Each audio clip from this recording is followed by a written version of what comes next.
High hello' welcome back to my channel Lohit blog. আৰু মই আজি আপোনালোকৰ বাবে লৈ আহিছোঁ আন এটি ভিডিঅ'। হিৰ'য়ে বজাৰত মুকলি কৰিছে এক্সপালছ 200খন স্বাধীনতা দিৱসৰ উপলক্ষে।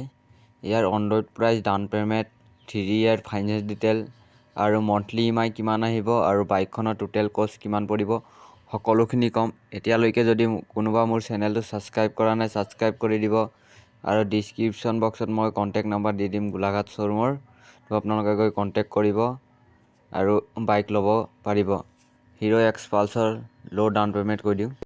এইখন বাইকৰ ভেৰিয়েণ্ট হৈছে ষ্টেণ্ডাৰ্ড আৰু ইয়াৰ অন ৰোড প্ৰাইচ হৈছে 1,38,251 ৰুপিজ আৰু ডাউন পে'মেণ্ট কৰিব লাগিব 45,000 আৰু লোন এমাউণ্ট হৈ যাবগৈ 93,251 ৰুপিজ আৰু টিনাৰ হৈ যাব 36 month, 3 year আৰু ইণ্টাৰেষ্ট হৈ যাব 12% আৰু মন্থলি EMI আহিব 3,425 ৰুপিজ আৰু বাইকখনৰ টোটেল কষ্ট পৰি যাব 1,68,300 ৰুপিজ।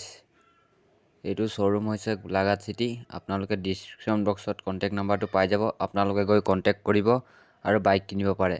কিবা অসুবিধা থাকিলে মোকো কণ্টেক্ট কৰিব পাৰিব। মোৰ কণ্টেক্ট নাম্বাৰ ডিছক্ৰিপশ্যন বক্সত দিয়া আছে, আপোনালোকে গৈ কণ্টেক্ট কৰিব। আৰু ভিডিঅ'টো ভাল লাগিলে like, comment, share and subscribe কৰিবলৈ নাপাহৰিব। আজিৰ ভিডিঅ'টো ইমানেই। জয় আই অসম।